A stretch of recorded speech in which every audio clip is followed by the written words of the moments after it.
from NASA's WISE mission, the Wide Field Infrared Explorer, contained 2 billion sources. And 2 which billion sources are the planet-forming disks? That's where we go to members of the public and ask for their help figuring out which of those needles in the haystack is a real planet-forming disk. No experience necessary. There's a short online tutorial. In about 5 minutes, you're looking at data, you're helping NASA, and you're potentially making discoveries. NASA has many satellites orbiting the Earth that look at clouds from above, but we need your help to make matching observations from below. By getting the perspective from both sides, we can have a more complete picture of what's happening with clouds in the atmosphere. Satellites see clouds differently than human observers, and NASA scientists could never be in all the places they would like to be to collect data from the ground, which is why we need your help making observations. So we've been traveling around the world using drones and this technique to map corals in 3D. And the biggest challenge we have with all of this data is how to classify it. How do we get the basic number of how many corals there are, how they're doing as a function of changing ocean temperatures? And that's where NemoNet comes in. So we built a video game that ties into our supercomputer, and you can download it and play it on your iPhone or iPad device. And what you're doing in that game is looking at our data sets that we are getting from around the world with these drones and helping learn about corals at the same time as coloring them and feeding data into our supercomputer. On Planet Hunters TESS, we use data obtained by NASA's Transiting Exoplanet Survey Satellite, or TESS. So TESS is a space-based satellite that monitors the brightness of thousands of stars, and we need your help to find the planets within these data. In particular, we want to find the planets that the machine and computer algorithms tend to miss. So auroras affect our technologies on Earth and in the sky in satellites, and they move really quickly, and it's important to get an understanding of what they're doing, and citizen scientists can really help with that.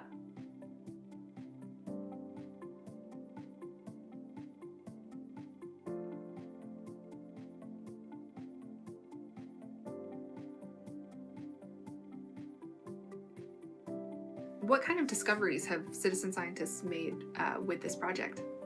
So one big one is something called Steve, which is actually an aurora that can be seen further away from the poles than the usual aurora. It's very unusual. It kind of looks like an airplane condensation trail, but with a photograph you can pick up these amazing colors as well. By studying it further with satellite data and other data from the ground, we've discovered it's really like a flow-driven aurora. It's an east to west flow that is lighting up the sky and doing some amazing kind of new, unusual auroral activity that's still being studied now. We astronomers thought that disks stopped forming planets after about 5 million years, but then the citizen scientists at Disk Detective started finding objects that were able to form planets about 9 or 10 times the age of that, so into the 40 and 50 million year old age range. And the astronomy community is still trying to figure out what that means, so that's pretty exciting. The second is, once you have all that data, it really doesn't mean anything unless you have humans come in and help annotate what it is we're looking at. To put it bluntly, they're changing the world. I mean, we have mapped, as of 2020, around 6% of the ocean floor. Project in 2006, I think we had like 5 teams participating. Now we've got over 3,000 teams from 80 countries around the world that participate. Citizen scientists are able to look at these images and see deeper into the images than the automated detection utilities. Those are important observations because they're finding things that are missed in the original data.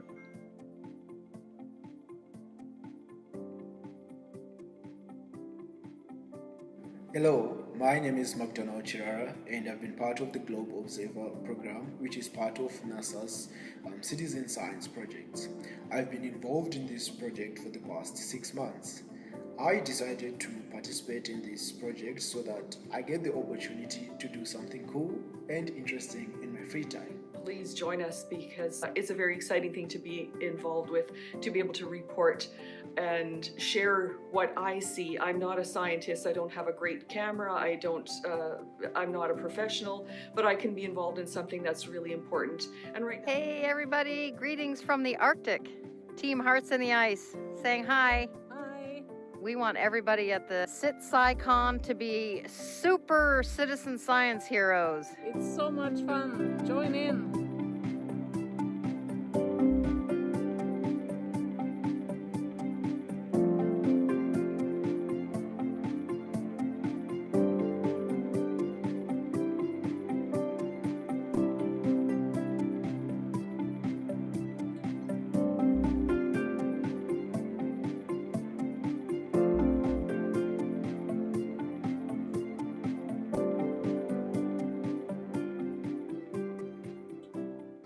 All right. Welcome, everyone. Welcome to those joining us on YouTube and on Facebook and to those in Zoom. We're going to get started in a few minutes. I'm going to do a quick presenter sound check first. So let's just go down the list here. Let's start with Lydia. Hello. Can everyone hear me all right? Yes. Let's see if we can see you. Great. Brilliant. Welcome, Lydia. Thank you, Tara. All right. Hi, Mark. Welcome. Hi, what a great day we're having. An Thank awesome you so day. much, Lydia, Thomas, Prakash, Tamlin. Looking forward to the show. Yes, let's check in with Thomas. Thomas, can we hear you? Hello, here I am. Welcome, Thomas. What are you looking forward to most today? What am I looking forward to? Well, I am looking forward to hear about some of these other great projects. So great. Okay, Tamlin, are you here with us? I sure am. Awesome. Welcome. What are you Thanks looking so much. forward to today, Tamlin? I'm looking forward to some of the questions from some of our citizen scientists who are online today. Yes. And for those joining us in attendees, you can add those questions to the Q&A. And for those joining us on YouTube and Facebook, feel free to put questions there as well, and we'll relay those questions to our moderator. And Prakash, welcome. Hello, thank you. Can you hear me well? Absolutely. What are you looking forward to most today? To see if there are additional citizen scientists who will be interested in being part of our project. I think you're in the right place. It's very nice to see the chat that's ongoing there and a lot of participation. Yes, and we're going to get started in 3 or 4 minutes, and let's see who's in the chat and where folks are calling in from. I see folks in the Philippines. Welcome. We have a huge representation from India, which is amazing. Welcome to everyone. Where else? New Jersey, my home state.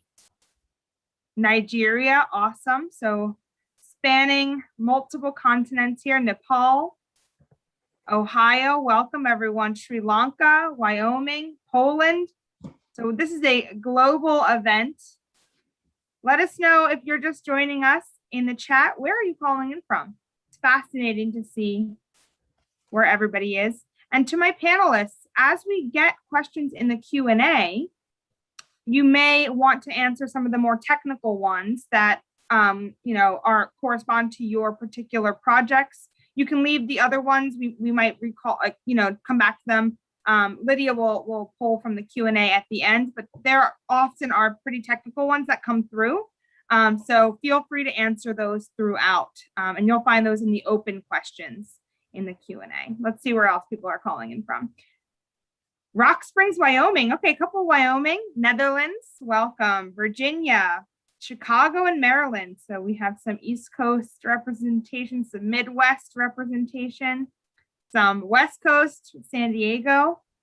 Awesome. I think this is a pretty good time for most places, not too early in India and Nepal, not too late or not too late. Is it early or late? It's morning there, right? Folks in India, tell me what time it is in that part of the world. I know it's getting later in Europe and parts of Africa. 1 a.m. Okay, it's late. It's late. Welcome. We'll give it another 2 minutes, let folks join us, and then I'm going to turn it over to Lydia.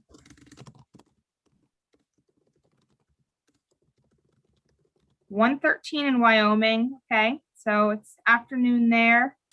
It's 3 o'clock on the East Coast, 3:15 on the East Coast And of the United States. I have a quick technical question. So I had everybody's slides in here, and I know that Prakash, you had mentioned that you wanted to advance your own slides, but since you have only 4, are you okay with just saying next slide, next slide?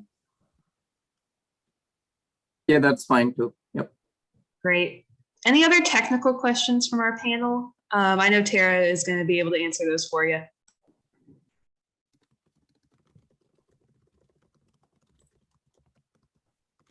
Okay, we'll give it 1 more minute. Let's see who else. Okay, Greece. Getting later there. Wonderful. We have some Girl Scouts here. Welcome to the Girl Scouts. All right, I'm going to pass it over to Lydia to take us through the session. Have fun, everyone. We're so glad you could join us. This is all about fun. And for those who are, this is now their multiple, you've attended a bunch of sessions with us. We love to see that. Take it over, Lydia. Thank you so much, Tara. Welcome, everyone. We're so excited to have all of you here, whether you're with us on YouTube, Facebook, or on Zoom. We're here to learn about NASA citizen science and find ways that we can work together to help scientists answer some really interesting questions that they cannot do without our contributions. So that's what citizen science is really focused on. And I'm Lydia Collins. I'm a citizen science enthusiast. I'm also a transformative social change graduate student at Saybrook University. And I'm trying to understand how we can connect more people to citizen science in and through public libraries. So I'm moderating today's session. And this event is brought to you by the Citizen Science Association and SciStarter.org, your source for real science that we can do together. So CitSciCon is a 2-day celebration of NASA citizen science featuring scientists who are going to describe with you their research and show you how you can become a part of it. You'll hear from volunteers, and earlier and yesterday you may have tuned in and heard from even graduate students and volunteers who've shared their experiences with citizen science. And this is another opportunity to learn more during this session, Save Our World with Citizen Science, where we'll actually learn about projects where we're seeking data to track our changing planet. So you'll be able to discover the awesome featured projects and RSVP for additional live online sessions on SciStarter, CitSciCon page, SciStarter.org/NASA. So when you visit the page, I encourage all of you, create a SciStarter account. A lot of the project scientists, they work very closely with SciStarter, and the members there, you get to keep track of all of your participation. And a really cool thing is you have an opportunity to be able to earn certificates and badges. So before we get started, just so you know how you can stay actively engaged with us today while listening, if you're with us right here on Zoom, please do post any questions you have for the panelists in the Q&A. And if you're on our Facebook or YouTube, please use the comment section. There are moderators on each different area, and they'll be able to get the questions over to us so that we can see what we can learn through the Q&A portion at the end. So we have so many people tuning in from all over the world. Some of you may be brand new to citizen science. Some of you may be not so new because you joined us yesterday. And some of you may have lots of experience like our panelists here. No matter what, the whole goal is to find something that's interesting to you, to have fun with it, and to just create experiences in your community that help our scientists gather data that's useful for all of us. So before we start, let's take a look and see who's with us today. So we've got a poll here. Go ahead and let us know, are you a citizen scientist or an aspiring citizen scientist? A student perhaps? A parent of a citizen scientist or aspiring citizen scientist? Are you an informal educator, whether you're in a library or museum? Are you a formal educator, or are you other? And if you would like to use other, please let us know who you are.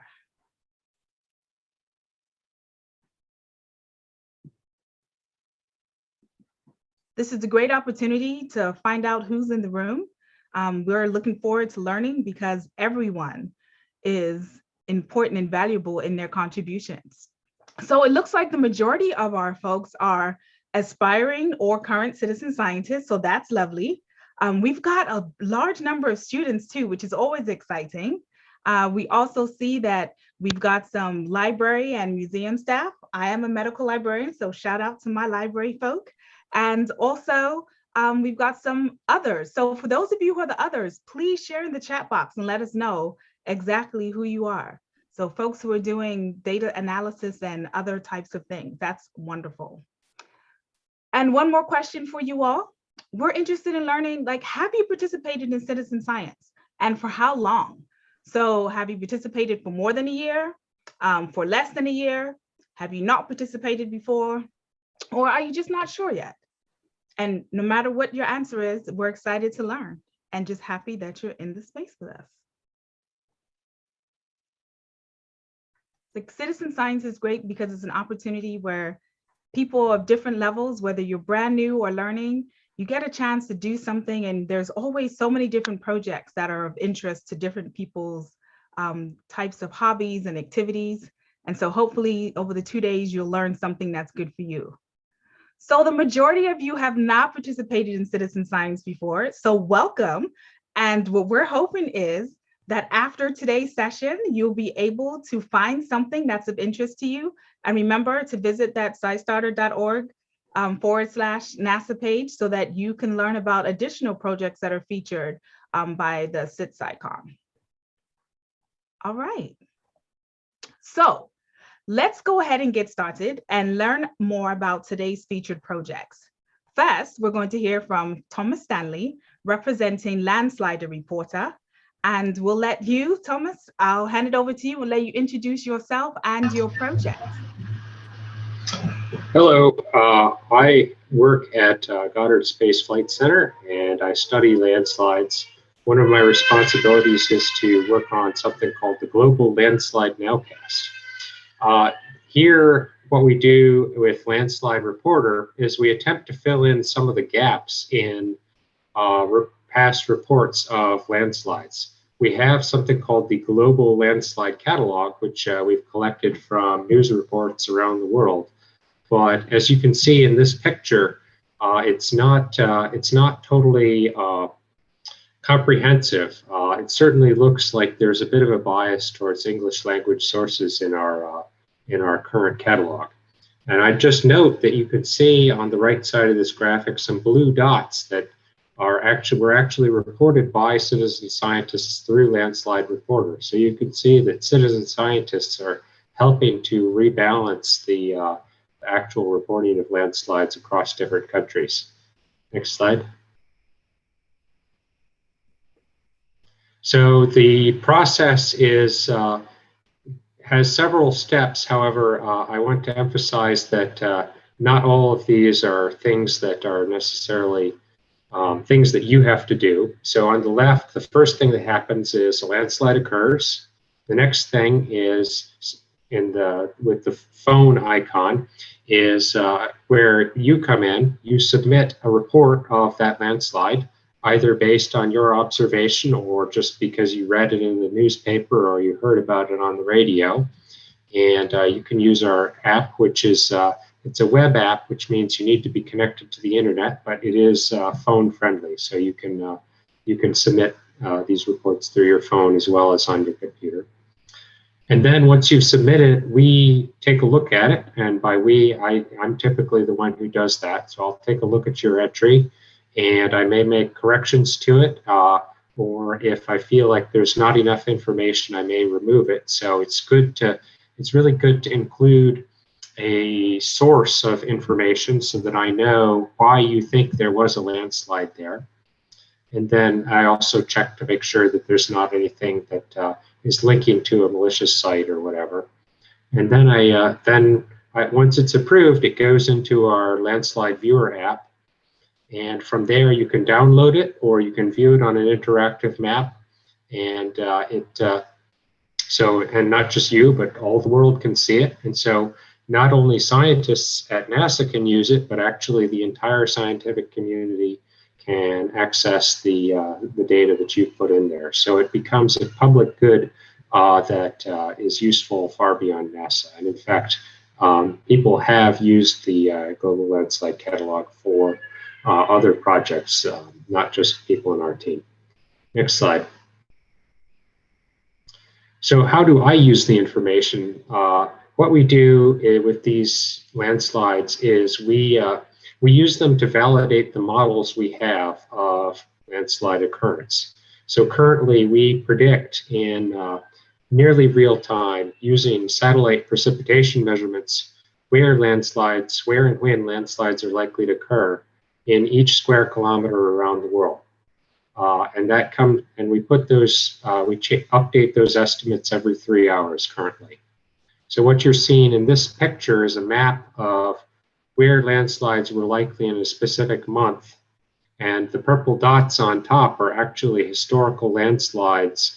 The purple ones are landslides that were deadly, and the white landslides are other landslides. So you can see that there's a lot of activity in many of the countries that people here are from. In fact, I looked at the chat, and pretty much everybody here lives in a place that has landslides, with the possible exception of Lithuania. I'm not sure about that, but even Chicagoland has landslides. So you're probably not that far from a landslide. I'm not saying that because you should be afraid, but it is something just to be aware of as you go about your life, that in fact there are landslides occurring in pretty much every state in the United States, and in pretty much every country around the world. Next slide. So I'm really hoping that you can help us fill in some of those gaps in the Global Landslide Catalog and even out the record. And you can check us out at SciStarter.org or landslides.nasa.gov. Both of those are places to find more information about the project. And once you're ready to submit a landslide, either because you read about it or you saw it or you heard about it, you can go to landslides.nasa.gov/reporter, and then you can report landslides. Thank you. Thank you so much, Thomas, for sharing us information on Landslide Reporter. Up next, we have Dr. Tamlin Pavelsky representing the Lake Observations by Citizen Scientist Project. Tamlin, over to you to introduce yourself and your project.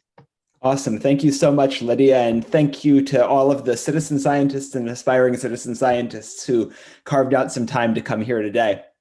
So I've been studying lakes for most of my career. I'm a professor at the University of North Carolina. And in 2017, I started the Lake Observations by Citizen Scientists and Satellites, or LOCS project. And before I introduce the project to you via video, I want to do a little bit of an experiment here, and I hope the moderators don't mind too much. So what I want you to do is I want you to think about how many lakes you think there are in the world. And we're going to define a lake as a still water body that's larger than 1 hectare.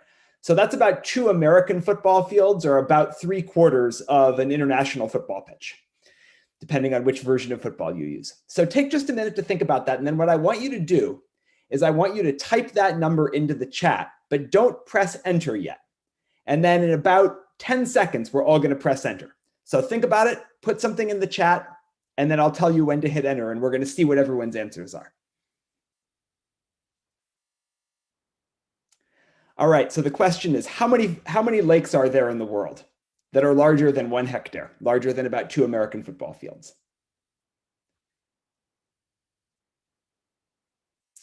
All right, so why don't we go ahead and press enter, and let's see what some of those answers are. Okay, so we've got everything from 1,000, from 7, all the way up to 200 million, I see. So the answer, as you will not be surprised to know, is right in between there. Next slide, please. So the answer is there are about 9 million lakes worldwide. And we know this because we can use satellite imagery to detect them. Okay, I've got another question for you here. And this one you can just think about. How much do you think the average water level, or should I say, how much do you think the water level in an average lake, right? An average of these 9 million lakes changes over the course of a year. So think about that, is it 1 millimeter? Is it 10 meters? Something in between? What do you think? And I'm going to give you the answer right now, as well as I know it, which is your guess is as good as mine. Truly, we don't know. As scientists, we do not know the answer to that question, and that's the reason that I started LOX. Okay, so why don't we go to the next slide, which should be a video that will tell you a little bit about the LOX project, and then we'll come back and I'll tell you a little bit more about how citizen scientists are really helping with the project. So why don't you hit play there? Lakes are one of the most critical reservoirs of water that we have in the global water cycle. Lakes are particularly important because they're sentinels of climate change. When we see lakes changing, we know that it's not just the lake that's changing, it's actually the whole environment around the lake. There are a bunch of methods that we use to observe big lakes, but we understand a lot less about the hydrology of small lakes. And that means that the vast majority of lakes, we have no idea what's happening with them, and that's a problem. The whole idea behind lake observations from citizen scientists and satellites, or LOX, is that if we combine the strengths of citizen scientists and satellites, that we can really learn about how our lakes work all around the world. We buy a simple lake gauge that costs less than $50, and we find some way to install it in a lake. The gauge looks like just a ruler, and so a person can walk up to it and see where the water level is, and they can monitor how the water levels rise or lower over time. We have people on the ground who can come out and send us a really simple message over text that tells us how things are changing. And if enough people are doing this over time, we can get a really good picture of what's happening in that lake. Sometimes I'll just come down to this pier here and just cast a few times and see if you can catch something. And one day I noticed that gauge out there, right? It's like, what's that say? Okay, UNC, NASA, that kind of got exciting. I just grab my binoculars, I look at it, send it in. As soon as you've sent a text message, the first thing that happens is we get that data, we say, okay, they sent in data for this particular lake, and then we send you back a text message that says, thank you very much, here was the last reading and when it was collected. So you get feedback right away.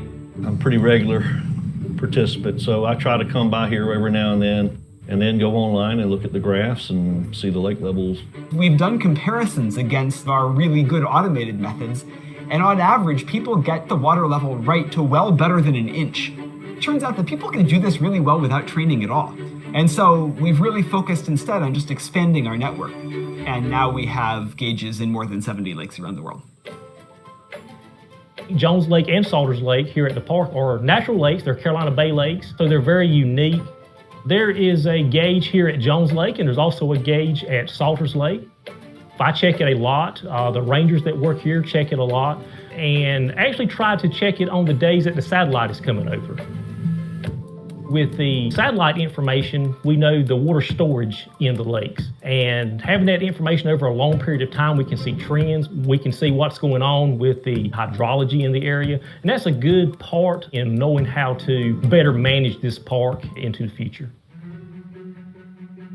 We were always interested in utilizing citizen science and satellites for Bangladesh because we historically have never really known how much water was getting stored, which is a very critical piece of information for the government of Bangladesh.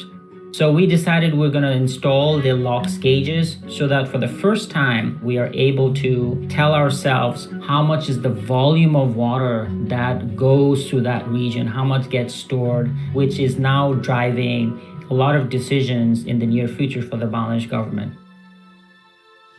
We are preparing for the launch of the Surface Water and Ocean Topography satellite. This new satellite, the Surface Water and Ocean Topography, or SWOT mission, for the first time it's going to measure the water levels in all the lakes worldwide from space. It's going to be really exciting to have a great network on the ground who can go out and take regular measurements at their lake, and we can pair that with the data coming in and be able to see how accurate it is. I think I'm just curious. I use the lake for my own personal use. I think it's the unknown part, right? We don't know what we don't know. That's probably what gets me into action. We are just thrilled to be able to provide a small but significant amount of data into a collaborative effort that extends internationally.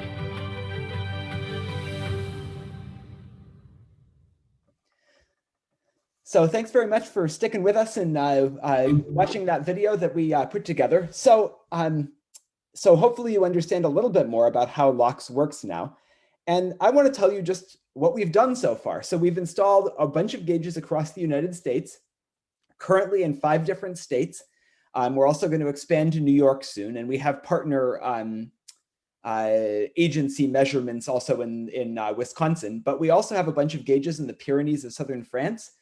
You saw in the video, they talked about the gauges in Bangladesh, and actually the Bangladesh government has just decided that they like the program so much that they're supporting 50 more gauges in Bangladesh. And I saw that we have a bunch of colleagues from India who are online, and I can tell you we've currently got 2 gauges in India, one in Kerala and one in Uttar Pradesh, and we're hoping to have more, and then we're also going to have Pakistan and Nepal coming online. And all told, at this point, we've had almost 3,000 citizen scientists who've made over 10,000 measurements at 88 different gauges. Our most prolific citizen scientist who you saw in that video, Darren in North Carolina, has submitted over 400 measurements. So we feel like we have a really good start, but we couldn't have done it without the citizen scientists. Next slide, please. So I really quickly want to talk about a few of the citizen scientists who've contributed a lot. So first, this is one of our partners in India, who's helped us to get the approvals to install our gauge there and helped recruit citizen scientists. There's no way that we could have done our work in India without him. Next slide, please. We also have partners in the US, and especially in state and local governments. We've found that there's real enthusiasm for citizen science and for the LOX project there. And so this is one of our project members, Grant Parkins, and then Holly Hudson from the Chicago Metropolitan Agency for Planning, and she's helped with our Illinois gauges. Next slide, please.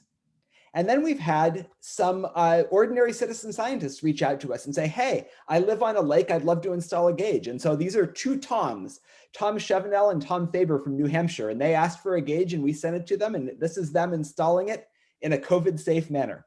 So citizen scientists and partners like all of these are critical to LOX and to the future. So the question is, how can you get involved? Next slide, please.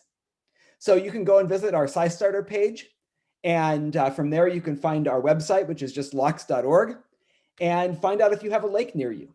And if you do, you can go find the gauge and text us a water level. If you don't, and there are natural lakes in your area, then you can tell us that you'd potentially be interested in a gauge. And that would be really exciting too. And we can potentially work with you to get a gauge installed. And why do we want a whole bunch more people? Well, you heard about it in the video. NASA is launching this big new satellite, right? It's one of the flagship NASA missions. It's launching in just about 18 months. It's called SWAT. And it's going to be measuring the water levels in about 2 million of those 9 million lakes around the world. And we need citizen scientists on the ground to help us be able to do good science with SWAT. And so we would really encourage you, if you have a lake in your area, to get in contact with us. And I think I'll stop there. Thank you so much, Tamlin. Such great information that we're getting here today. So now we will hear from Dr. Prakash Doraiswamy, representing Air Quality Citizen Science. Prakash, over to you to introduce yourself and your project. Thank you, Lydia. Good to see everyone. Happy to see the extensive participation from all around the world. So I'm a principal air quality research scientist at RTI International, which is a nonprofit research institute here in the US with offices around the world. So the project that I'm going to be talking about is Air Quality Citizen Science. I've been involved leading this effort since 2017.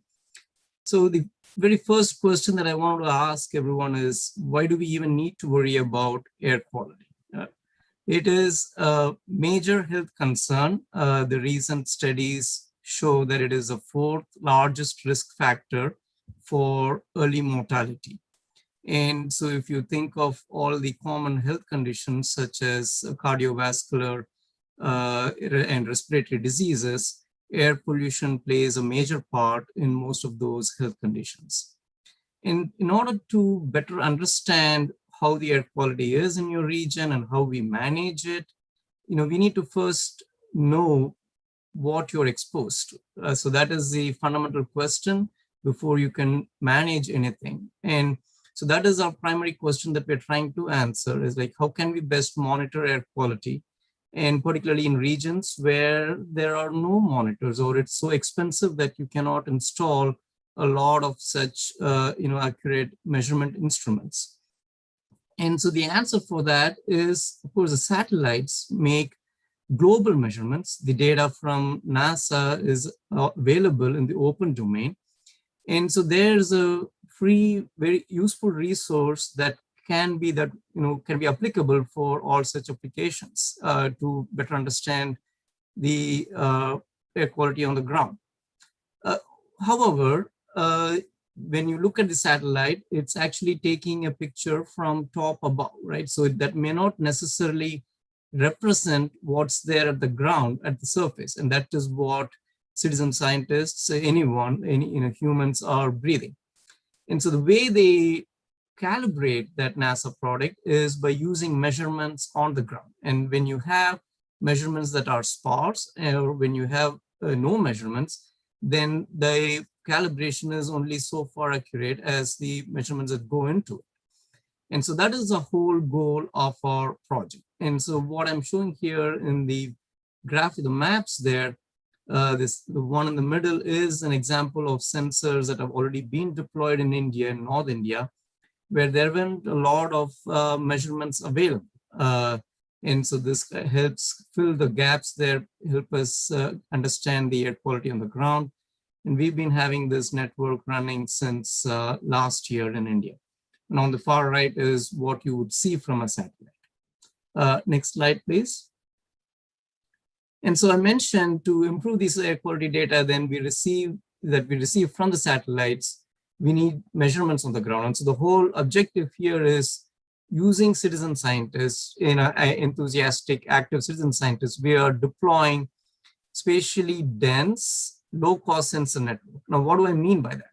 So these monitors on the ground that are deployed by the regulatory agencies are expensive. That's anywhere from $20,000 or higher. And I'm talking specifically about particle concentrations. And the sensor that we're using in this project, it's low cost. It's $250 per unit.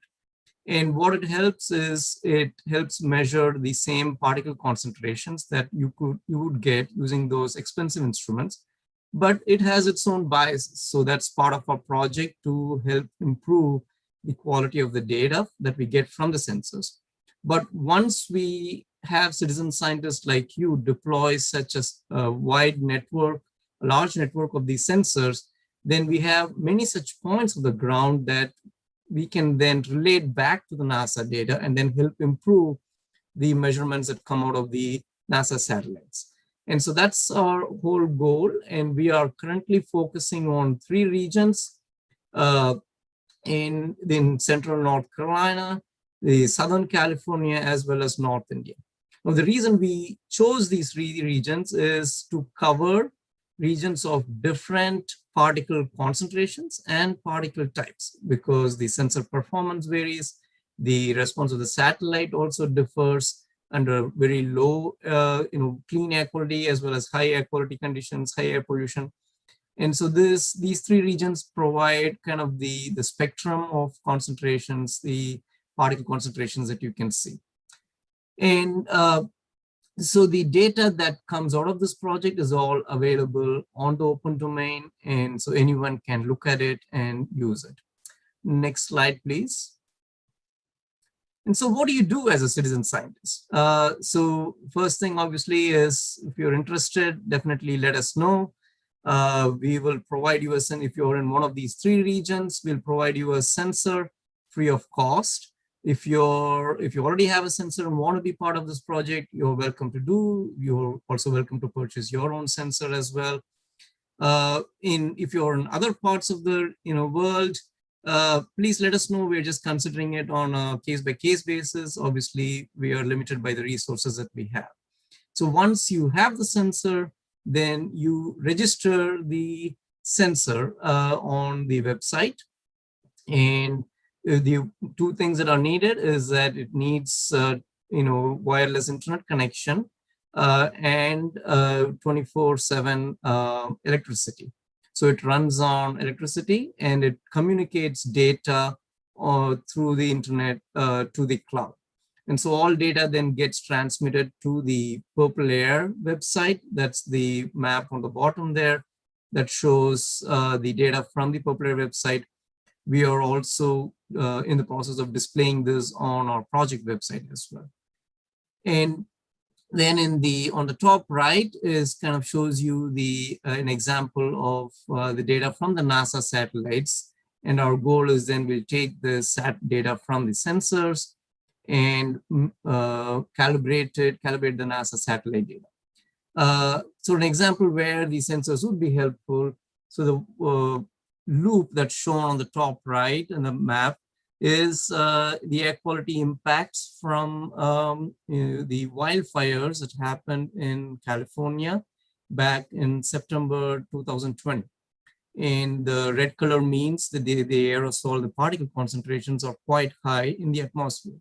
And you can see it actually gets transported all the way across the US.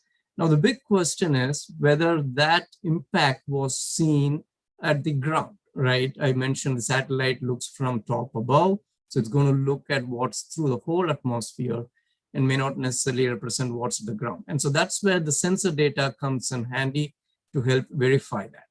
And once we then have the product that merges the sensor and satellite data, then you have an improved product.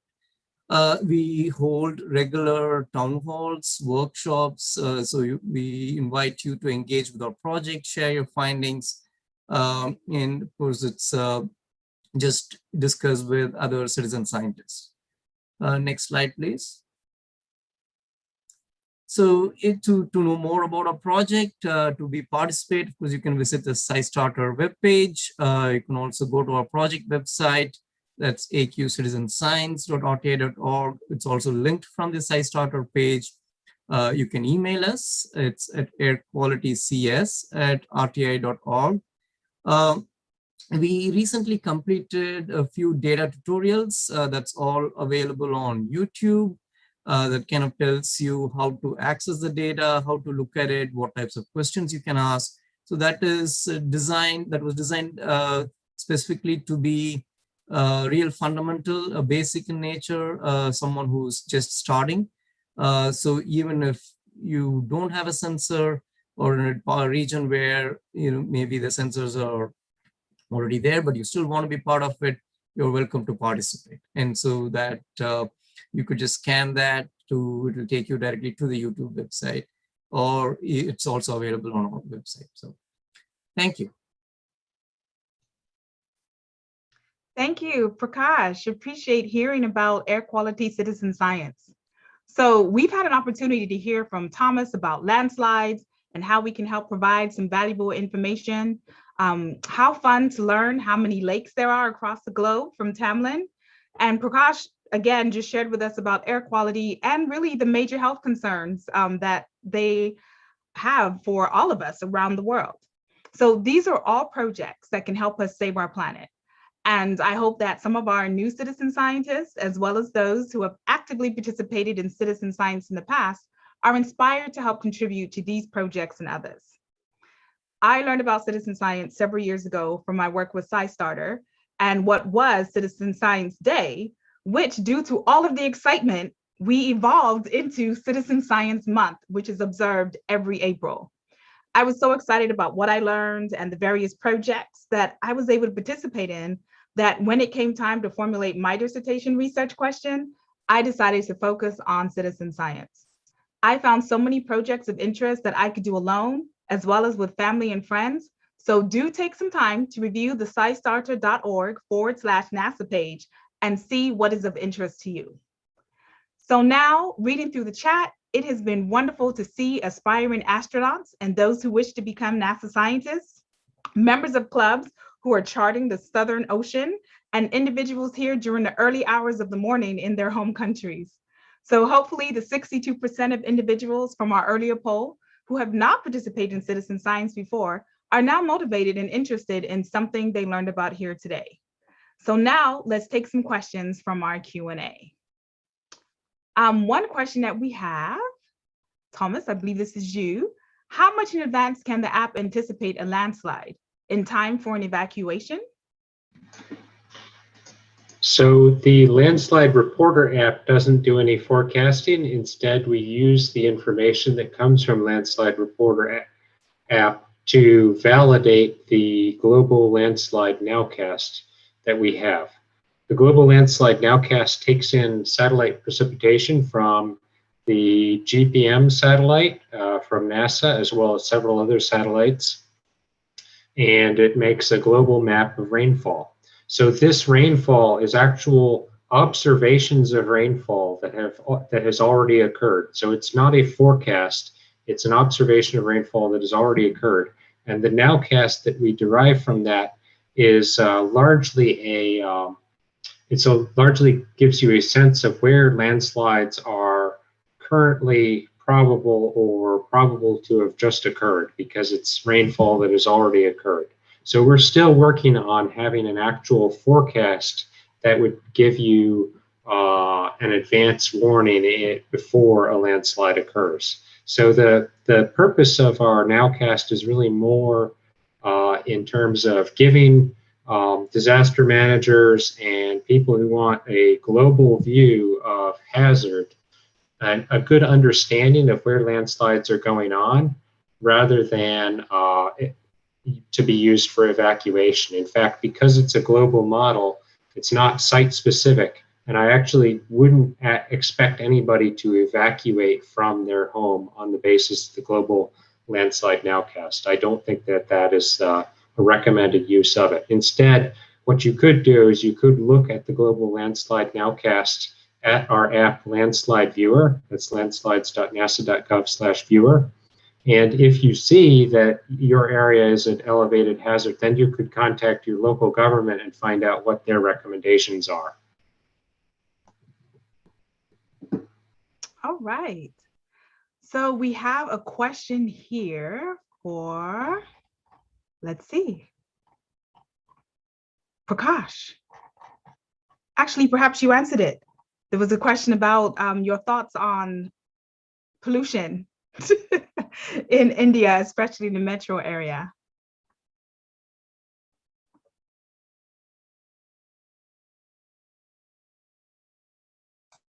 Lydia, it looks like there are some questions about when will some of these projects focus on Africa and areas such as Nigeria?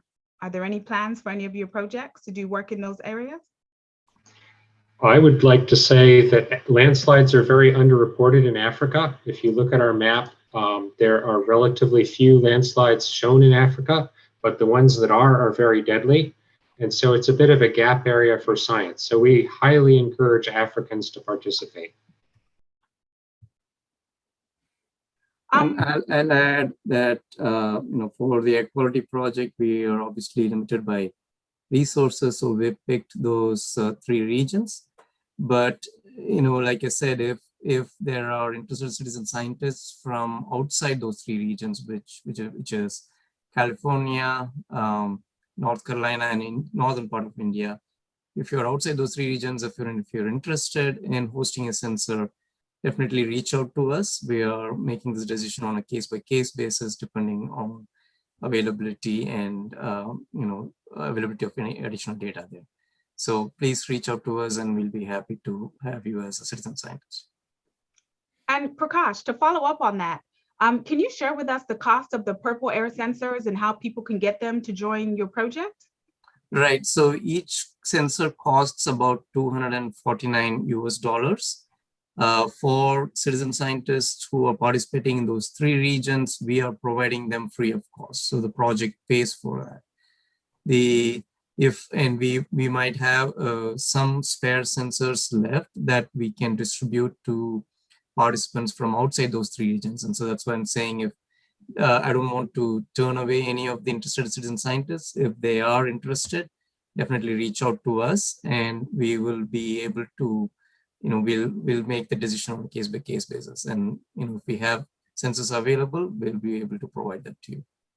And they are also welcome to buy their own, so if they can afford it. Thank you, Prakash. All right, so I do have a question here for Thomas. It says our 911 system went down in several countries in the state of South Carolina, and it was for an entire day. So are there any architectural designs to implement a warning system for landslides or natural disasters? Should 911 system be disrupted, especially for BVI, DHH, ADA, autism spectrum communities?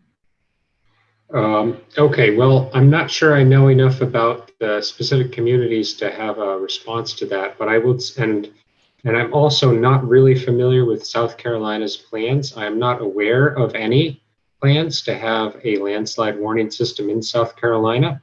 It doesn't mean that nobody is working on it, but I have not heard of anything like that specifically for South Carolina. I do know that recently there was a bill passed by the US government that now mandates the study of landslides at a nationwide level. And so there is now a government, like a federal government approach to studying landslides nationwide in every state and addressing landslide hazards.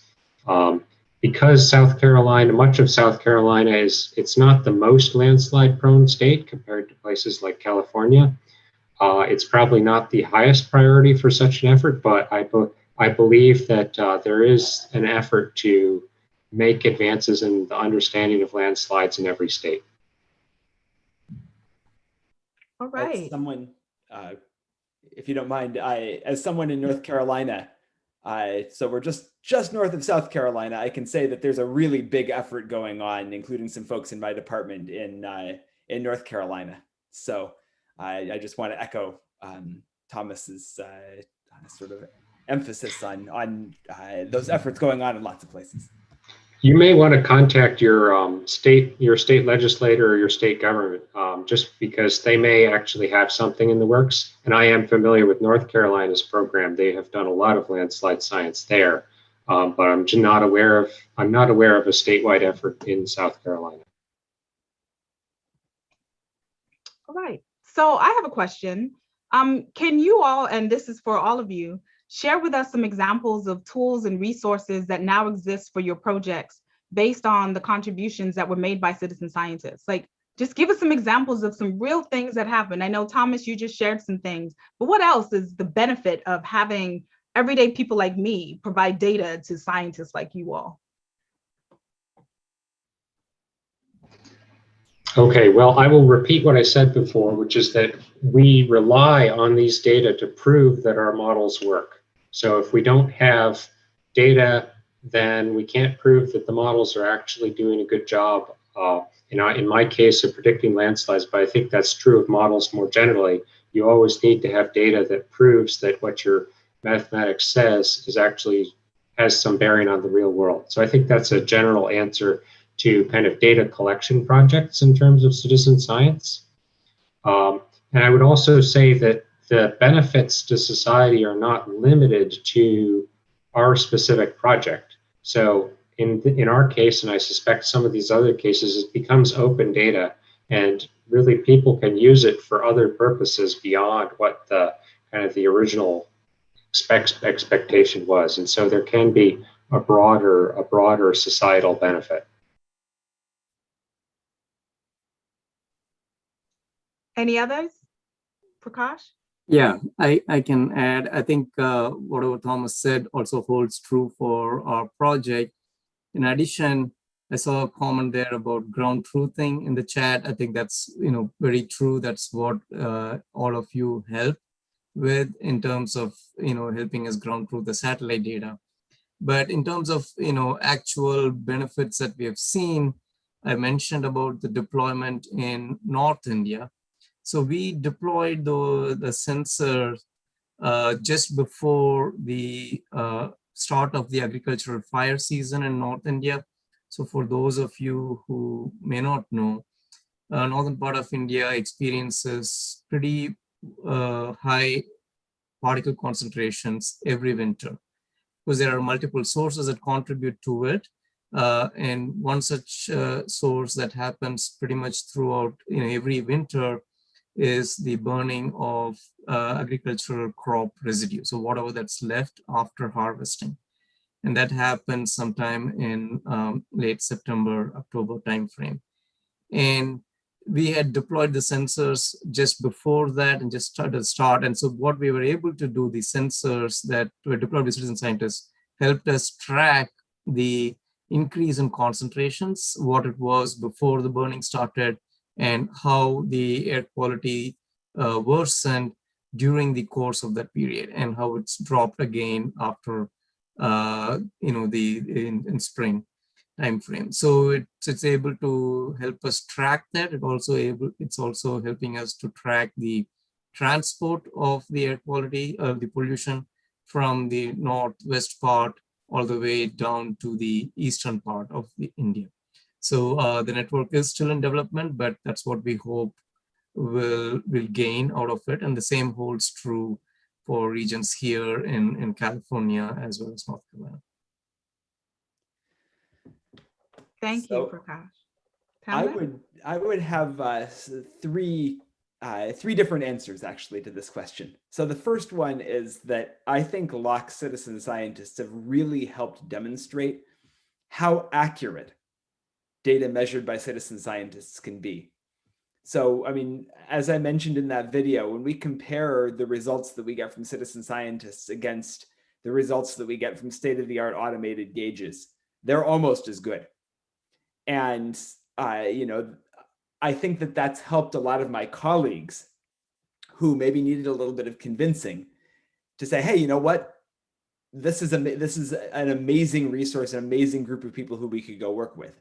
So that's one. The second is that we actually just published a paper in the journal Water recently with 3 citizen scientists as co-authors on it, where we used data from the citizen scientists to help us understand how lake water storage varies on a regional basis. And we simply didn't have the data to do that kind of a study before we started LOX and before we had all of these contributions from citizen scientists. And then the third thing that I'll say is going forward, we're planning on using all of the data that's being collected by LOX to help us ground truth satellite data of lake level using current satellites and then using SWAT when it launches. So there are so many ways in which the data that citizen scientists are helping us collect is just absolutely essential, and in which we've been learning from the citizen scientists themselves. Thank you, Tamlin.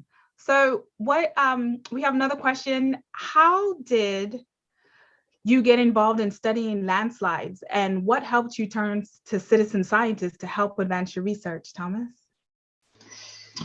So I got involved in studying landslides because it was a project that used both some of my skills that I had developed by working for several years at a civil engineering company, as well as my interest in the earth and the way soil and water moves around the earth, which is something I'd had an interest in since childhood.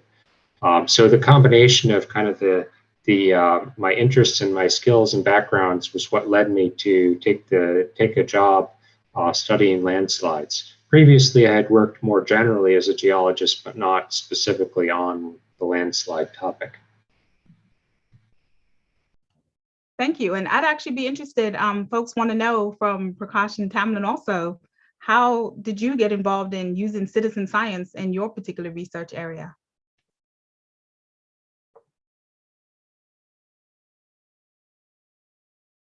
So I'm happy to go first on this one. So for me, it was actually NASA sort of prodded me to do this.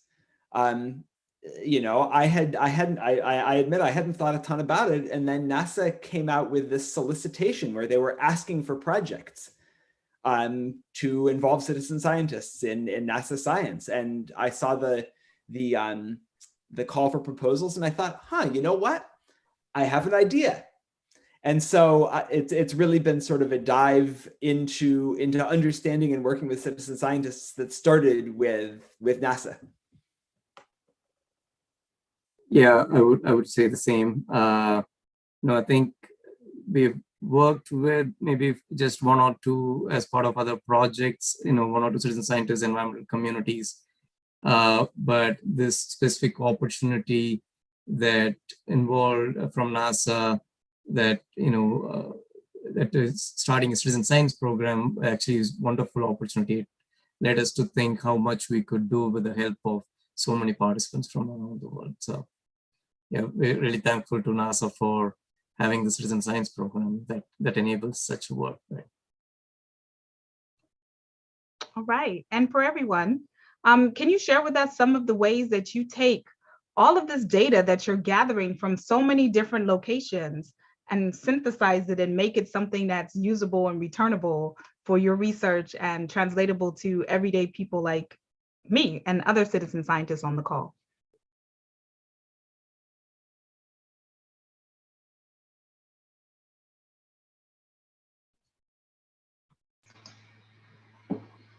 I'm sorry, I didn't hear the question. Well, the question is, can you share with us some of the ways in which you take data, because people are asking, you've got so much information that you're gathering from so many different locations and places. Like, how do you even begin to make sense of all of this information that's coming to you and to make it into something that makes sense to you as a researcher, but as well translates to me, an everyday person who's interested in what you're doing based on my participation? Okay, well, so as far as being a researcher, something that I like to do is I like to focus on the things that we know already. So we already have a lot of the phenomena that we study in earth science. We understand the basic physics of it. We know that one thing causes another. And so I don't try to I don't do much data mining. I don't try to find weird connections between things that seem irrelevant, like the number of chickens per square kilometer and whatever phenomena you're studying. I try to focus on the things that are obviously important, and because those are kind of the processes that we need to understand. So that's kind of my focus on dealing with just the vast volume of kind of infinite data, because otherwise you can basically chase everything. And you're also prone to statistical problems where you're likely to focus on the wrong thing, because just by chance it happened that there were a lot of chickens in this one particular town where there was a problem. And it was just a random chance that that town had a lot of chickens. It didn't have anything to do with the problem. And I actually think that that is something that individual citizens, whether they're participating in citizen science or they're just listening to the radio, should actually think about, because it's very easy to fool yourself into thinking that there's a connection between one thing and another thing just because they happen to be co-occurring either in time or space. But in fact, there is no connection. They just happen to be there. There's lots of coincidences in the world, and you need to use your common sense to look at the things that have an obvious connection between the two things. So is the phenomenon you're studying, does it have something to do with chickens? Like, are you trying to figure out how much chicken poop there is? If that's your problem, then you do want to know like how many chickens there are in each square kilometer of the earth. But if you're studying something else like landslides, then I would advise you to just ignore it, because anything that any connection you find between the number of chickens and the number of landslides is probably just there by random chance.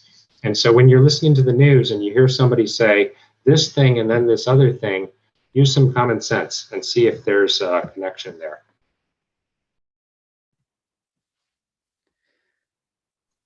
Prakash, do you want to go next, or shall I? Sure. So on our project, I think a few things. We have some materials and tools available on our project website. And as we kind of go through this process, the data manipulation, integration as part of this model, we'll be making all of those available as well. So any citizen scientist who would like to explore further can use those tools. Second, like I mentioned just a little like during the talk, we have some data exploration workshops that we just held. Those recordings are available. That provides that by itself is a necessary resource for any citizen scientist who is interested in looking at the data from all of these. And you can ask your own questions, like how is the air quality in my neighborhood? What am I being exposed to? How does the air quality in my area compare to the air quality in other parts of the world? And so those tools, the approaches that are there in that YouTube video will help anyone look at this and answer the questions on their own. And finally, I think our citizen scientist group is quite diverse. We have some regular citizen scientists, retired people. We have some students who are graduate students trying to do their research.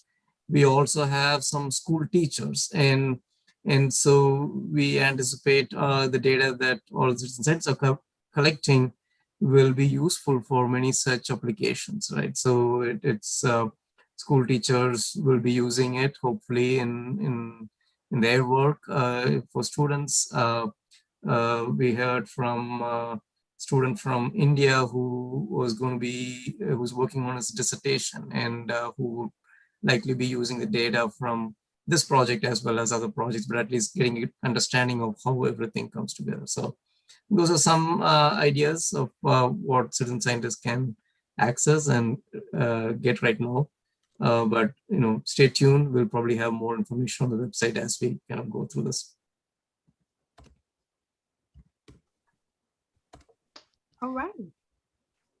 Yeah. So I'm sorry. I'm just typing an answer to one of the questions in the chat really quickly here. So I want to talk a little bit about the last part of your question, which is about sort of connecting back to the citizen scientists and to ordinary people. And I think one of the things that we've found is that every lake that has a LOX gauge in it has a page up on our website where you can go and see all of the data that's ever been collected. And so we've talked anecdotally to a few people who live around lakes where they're actually using that data for lake management and things like that, right? So, for example, there's one lake that we know of where, they basically change some aspects of how they manage the water depending on the water level in the lake. And so what they're doing now is they're just going to the LOX website to see, okay, have we reached the threshold where we want to change what we're doing management-wise. And so that's really fun to hear. And, even Darren in the video talked about how he likes to go and see, okay, is the water level high or is it low relative to what it's been in the past? And so we've really had good feedback from a lot of citizen scientists that, the data is useful for us as scientists, right? We've published papers using it. But I think that that people in the community are also finding that the data is useful for them. Thank you all. So I would like to thank all of our wonderful speakers for sharing about their projects. It was truly wonderful to see so many people from across the globe interested in learning more about how to save our world with NASA and citizen science. And I hope that those 62% of you, once again, are interested in being inspired to begin to participate in citizen science. And for those of you who are already active, continue the great work that you do to contribute to science. So be sure to visit SciStarter.org/NASA and tune in to our next sessions at CitSciCon. Thank you, everyone. Thank you, Thomas, Prakash, Lydia, and Tamlin. Yes, tune in to our next two sessions. And if you missed any of our sessions, that is okay. All of the recordings can be found on SciStarter.org/NASA from yesterday's CitSciCon and from all of today as well. So check those out. And you still have a chance in the next two sessions to earn your certificate if you attend 2 live sessions and then complete an affiliate project. You will get a certificate. So join us at our next session in about 15 minutes, What's next after your citizen science project experience? Well, you'll hear from a bunch of different people on opportunities that they were afforded because of their participation in citizen science. Thank you again, and we'll see you at the next session. Thank you for the opportunity. Bye, everyone. Bye-bye. Bye.